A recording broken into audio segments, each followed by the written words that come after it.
नमस्कार, मैं नेहा तिवारी। आप देख रहे हैं दिवाकर न्यूज। आपको मर्दानी 2 फिल्म का विलेन जरूर याद होगा, जो फिल्म में पुलिस ऑफिसर बनी रानी मुखर्जी को बार बार फोन पर चैलेंज करता था कि वो उसे अरेस्ट करके दिखाएं। हर बार विलेन पुलिस के हाथ से बचकर निकल जाता था, लेकिन फिल्म के अंत में पुलिस ऑफिसर बनी नायिका अपनी सूझबूझ से विलेन को पकड़ने में कामयाब हो जाती है। ऐसा ही एक मामला भिंड में भी सामने आया है। यहाँ दुष्कर्म का ही एक आरोपी न केवल डीएसपी पूनम थापा को बार बार वॉइस कॉल करके खुद को गिरफ्तार करने के लिए चैलेंज करता रहा, बल्कि खुद की लोकेशन भी डीएसपी को भेजता रहा। हर बार प्रयास करने के बावजूद आरोपी पुलिस के हाथों से बचता रहा, लेकिन फिल्म की नायिका की तरह डीएसपी पूनम थापा ने इसे एक चैलेंज की तरह लिया और आरोपी को अपनी सूझबूझ से गिरफ्तार कर लिया। दरअसल भिंड के बिरखड़ी गांव निवासी रवि गुर्जर पर एक युवती के साथ कट्टे की नोक पर रेप का मामला दर्ज किया गया था। रवि गुर्जर को गिरफ्तार करने की जिम्मेदारी डीएसपी पूनम थापा को दी गई। इस बात की जानकारी जैसे ही आरोपी रवि गुर्जर को लगी तो उसने डीएसपी पूनम थापा को वॉइस कॉल कर खुद को गिरफ्तार करने का चैलेंज दे दिया। इतना ही नहीं, आरोपी रवि ने डीएसपी को अपनी लोकेशन भी भेज दी। जब डीएसपी ने लोकेशन वाली जगह पर छापा मारा तो आरोपी वहां नहीं मिला। इसके बाद रवि गुर्जर लगातार डीएसपी को वॉइस कॉल करके खुद को पकड़ने का चैलेंज देने लगा। रवि का विरखड़ी गांव के अलावा ग्वालियर में भी एक घर है। डीएसपी पूनम थापा ने जब रवि गुर्जर के ग्वालियर में पिंटो पार्क पर स्थित मकान पर दबिश दी तो रवि गुर्जर पुलिस को वहां नहीं मिला, लेकिन रवि को डीएसपी की पूरी लोकेशन मिल गई। रवि ने डीएसपी को तुरंत फोन करके उनके द्वारा रवि के घर में की गई कार्रवाई की एक एक बात बता दी। ये जानकर डीएसपी पूनम थापा समझ गई कि आरोपी बहुत शातिर है। डीएसपी ने रवि गुर्जर की गिरफ्तारी को चैलेंज के रूप में लिया। इस दौरान रवि गुर्जर लगातार डीएसपी से वॉइस कॉल पर बात करता रहा और अपनी लोकेशन भी शेयर करता रहा।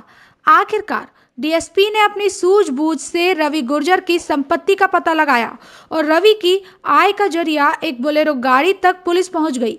फिर डीएसपी ने और रवि की आय के जरिए को पता लगाकर यहां पर पुलिसिया तरीका अपनाते हुए रवि गुर्जर को भी दबोचा। रवि के पास से पुलिस ने एक कट्टा और कारतूस भी बरामद किया है। रवि को पकड़कर जेल की सलाखों के पीछे पहुंचा दिया गया है। कौन सा अपराधी तक क्या था जो बरामद आपको धमकियां दे रहा था, लोकेशन दे रहा था, क्या मामला था पूरा मामला? ये रवि गुर्जर नाम का एक आरोपी है जो कि 376 का आरोपी था।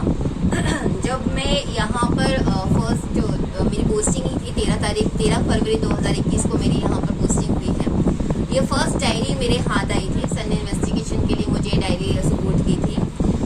इसमें आरोपी है रवि गुर्जर, जो कि बिरखड़ी ग्राम गोहा चौराहा और ग्वालियर के पिंटो पार्क का रहने वाला है।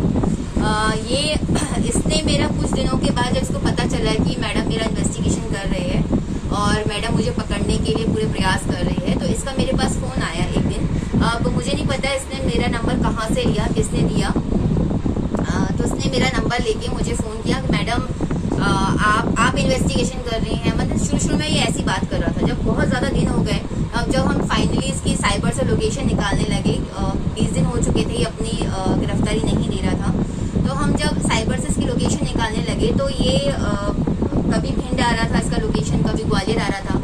कुछ दिनों बाद ये मुझे लगातार व्हाट्सएप पे मैसेजेस करने लगा कि मैडम मुझे आपसे बात करनी है, मैं यहाँ 8 दिन से हूँ भिंड में, आप मुझे पकड़ नहीं पा रही हैं, मैं 4 दिन और भिंड में रहूँगा और अगर पकड़ सकना है तो इन्हीं दिनों में पकड़ लो, वरना मैंने वीज़ा पासपोर्ट सब बनवा लिया है, मैं घर बार छोड़ के चला जाऊँगा। एक दिन ऐसे ही ये हुआ कि मुझे कंटिन्यूसली फ़ोन तो करता ही था और मैं इससे बात भी करती ताकि इसकी साइबर लोकेशन मुझे पता चल जाए कि एग्जैक्टली ये है कहाँ पर। इसकी लोकेशन हमेशा भिंड के आसपास या मेरे से कम 60 किलोमीटर दूर आती थी। फिर एक दिन अचानक मैं इसकी तलाशी के लिए इसके घर गई, बिरखड़ी ग्राम भी गई और साथ में मैं पिंटो पार्क भी गई। तो पिंटो पार्क में जब मैं पहुंची वहां पर तो इसने मुझे वहीं पर ही फ़ोन लगाया। इसको पता नहीं कैसे पता चल गया था कि मैडम आई हुई है। इसने मुझे फ़ोन लगाया, तो मैडम जी आप मेरे घर पे हैं? मैंने बोला हाँ घर पे हूँ, तू आ जा। मैडम आप चाय पी के जाइएगा, मैडम आप चाय पी के जाना, ऐसे खाली हाथ मत जाना। अच्छा तुम आ जाओ यहाँ पर, अगर तुमको ऐसी फिक्र हो रही मेरी आओ। तो ये नहीं आया। उसके बाद जैसे मैं गाड़ी में बैठी, इसका तुरंत फ़ोन आया, मेरे से बोलता है कि मैडम आप मेरे घरों पे लाते मार रही हो, क्या मैं आपके लाते मारने झड़ जाऊंगा क्या वाजे मैसेज, ऐसे ऐसे वो चीजें बोलने लगा। उसको हमने चैलेंज की तरह एक्सेप्ट किया है, क्योंकि वो लगातार अपनी, और ये तक बोलता था, इतना प्रोवोक कर देता था, बोलता था कि मैडम मैं आपको अपनी व्हाट्सएप लोकेशन भेज रहा हूँ, आपकी पुलिस ने अगर इतनी ताकत है तो मुझे पकड़ के दिखाए, इतनी दम है तो मुझे पकड़ के दिखाए। तो उसने फाइनली लोकेशन भी अपनी सेंड की, लेकिन जिस नंबर से वो लोकेशन सेंड करता था उसकी जब हम टावर लोकेशन निकालते थे तो वो ग्वालियर आती थी, और जिस नंबर से वो मुझसे बात करता था, वॉइस कॉल करता था, वो उस नंबर की लोकेशन भिंड आती थी। तो दोनों में थोड़ा कॉन्ट्राडिक्ट हो गया था कि ये एक व्हाट्सएप से जो लोकेशन भेज रहा है वो ग्वालियर की है, और अचानक से यहाँ जब वो मुझसे बात कर रहा है तो वो भिंड की है। तो फाइनली जब हमने वो ग्वालियर वाले नंबर से जब लोकेशन निकाली, वो नंबर हमने फाइंड आउट किया, तो वो नंबर किसी आदमी का था, अनजान आदमी का था, जिसको पता ही नहीं था कि मैं उस नंबर से व्हाट्सएप भी चला रहा हूँ, और मैडम जी को इसी नंबर से रवि गुर्जर मैसेजेस कर रहा है व्हाट्सएप के। तो जब मैंने उसकी 82-83 की कार्रवाई के लिए मैंने उसकी संपत्ति की जानकारी भी ले ली थी, लेकिन मुझे एक चीज पता चल गई थी कि उसके पास बोलेरो है। बोलेरो उसने रेत की खदान में लगा के रखी है, जिससे जो भी किराया आता है वो उसको अपना इनकम करता है, उससे वो घर चला रहा है, जीवन निर्वाह कर रहा था अपना। तो वो अब ये चीज हो गई थी कि हाँ अब हमें ये पकड़ना है, तब जाके ये कुछ कर सकता है, क्योंकि इसके घर वालों को प्रेशराइज करके दबाव बनाकर भी कुछ हाथ नहीं आ रहा था। हम लगातार इसके घर वालों पर प्रेशर डाल रहे थे कि बताओ लड़का कहाँ है तुम्हारा, ये नहीं बता रहे थे। और लड़के को यानी रवि को भी पता था कि मैडम जी मेरे घर वालों को भी परेशान कर रही है, मैडम लगातार पूछताछ करी, उसके बावजूद भी ये नहीं आ रहा था। तो मुझे वो व्हाट्सएप मैसेजेस भी कर रहा था कि आप मेरे घर वालों को उठा के उनको परेशान कर दिए भी क्या कर लोगी, मैंने घर बार सब छोड़ दिया है, आप मुझे पकड़ के दिखाओ। आप पुलिस धमकी मैंने ऐसी देता था कि पकड़ के दिखाओ, चैलेंज, धमकी नहीं, हाँ कि मुझे मार देगा, इस टाइप का। तो उसने कुछ नहीं किया, मैडम जी आप मुझे बस पकड़ के दिखाओ, मैडम जी आप मुझे बस पकड़ के दिखाओ, आप में इतनी ताकत है, इतनी दम है, आपकी पुलिस में इतनी दम है, तो आप मुझे पकड़ के दिखाइए बस। बहुत सारे मैसेजेस किए हैं, व्हाट्सएप लोकेशन भी डाली है उसने, फाइनली हमारे हाथ में आ गया वो। तो क्या फिर बोला, क्या बात हुई फिर उसकी बाद में पकड़ा गया तो? सबसे पहले तो मैंने उससे यही पूछा था कि तुझे मेरा नंबर कैसे मिला, तो उसने मुझे बताया था कि मैडम वो तो मिल गया, बस लोगों के थ्रू मिल गया, इतनी तो मेरी पहुंच है, मैंने ऐसा वो स्टाइल में बोल रहा था, मिल गया। मैंने ठीक है कोई बात नहीं, तो तुम आ क्यों नहीं रहे थे? मैडम मेरे को डर लग रहा था ना, फालतू की बातें जो हर आरोपी करता है। और जेल गया? हाँ जेल में है वो, और अभी इन्वेस्टिगेशन उसका चल ही रहा है, चार्जशीट अब उसके साथ क्या गिरफ्तार किया, क्या क्या चीजें?